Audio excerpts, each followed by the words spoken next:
Mic check, mic check. What's up, cousins? Check in with me. Your girl done got up.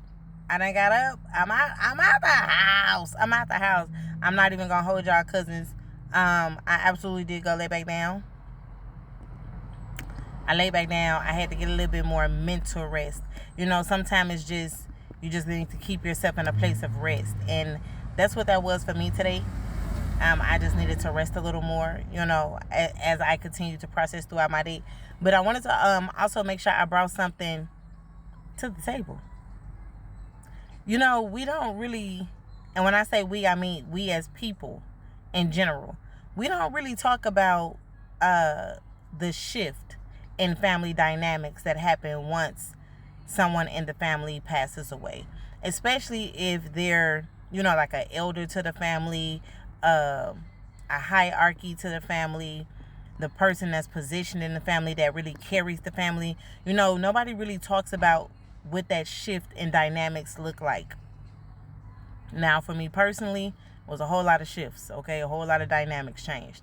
And again, this is never, want to make it clear, I am never coming with malice or a point of making anybody feel no kind of way. This is an awareness, because these are one of the reasons why healing takes so long. Is because we don't really just talk about it. We don't put it on the table. We don't express it. And if we try, we're not being honest in what we're saying. We're being attackful. And so this is not to attack anyone, but it's to simply make an awareness of when people die in your family, and obviously not right away, but make sure that you're creating a safe place and an environment for whenever that time's come for conversation. Because everybody's hurting, everybody's grieving, everybody feels like their hurt is the only hurt.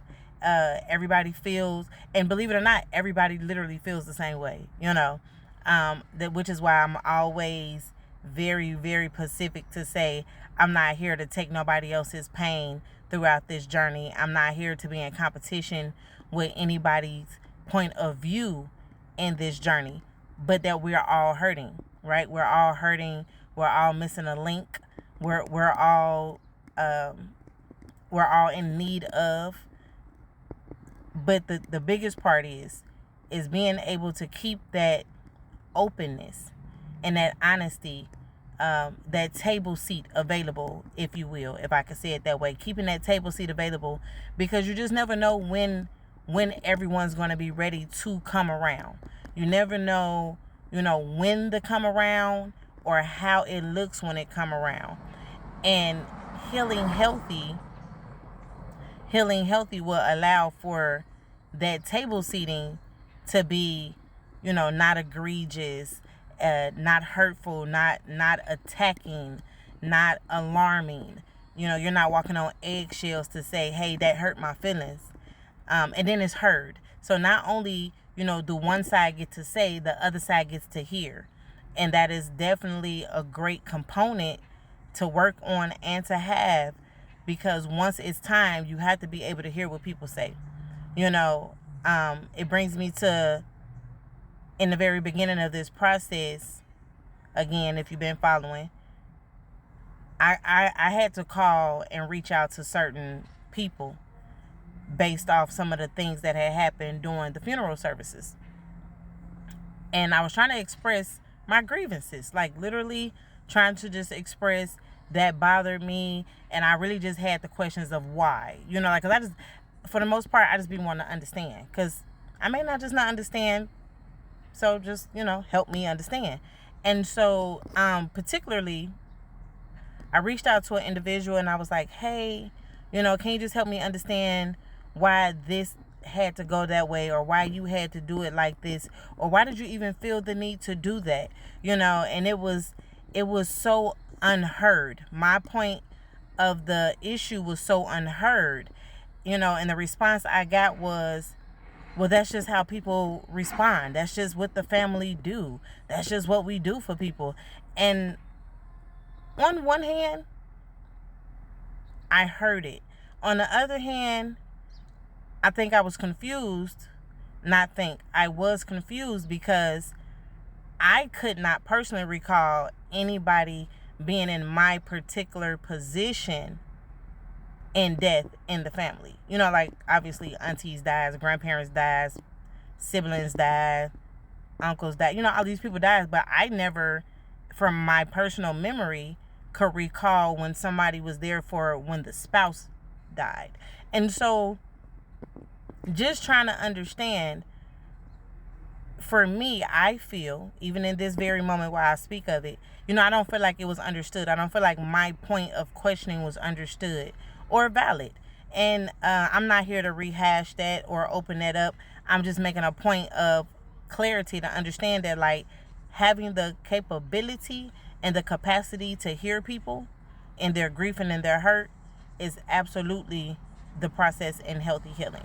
All right, so I just want to encourage you on today, cousins, because listen, you never know how a person feels until they bring it to you. So don't be so, shut off that what you did is what you did and that is what it is. Because you just don't know what effects that is to a person. You don't know if that person now, you have so many things that come from these kind of situations. Loss of respect.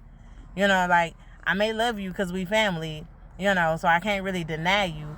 But the level of respect I have for you absolutely changes. How I see you as a person of mentorship, or can I say confidence, changes dramatically. It's not the same. Again, no hatred, no bitterness, but sometimes we cause pain and scars in people's lives with no accountability. And granted, you may not always know what it is, but if a person brings it to you,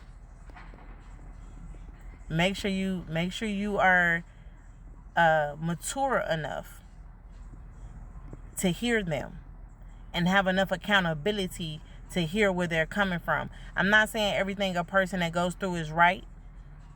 I'm not saying everything I did was right, but I do know that in some things we have to be able to hear when a person has whatever their issue is, right? And again, this is without malice. This is to not make nobody feel bad, but it is absolutely awareness of accountability. All right, y'all. So I don't even know what I'm about to do today, y'all. I really don't have nothing planned to do today. I do got my study notes, so I'll probably go to the park, and that might be exactly what I do.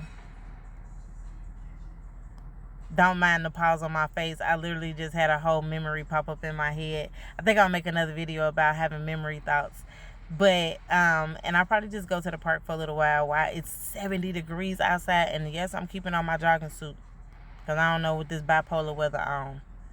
And now, if it's still looking good on Saturday, then your girl putting on her birthday outfit. Okay? Birthday outfit, birthday eyebrows, birthday lashes. I'm putting them on. Putting on everything. All right, y'all stay safe out there in them streets. Okay? And y'all know what happens when the sun come out.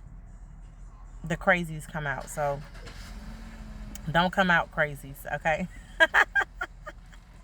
Listen, this is still the progress of a widow. Okay? This is still the progress of a widow. Check out my YouTube channel, The Widow's Wife Podcast.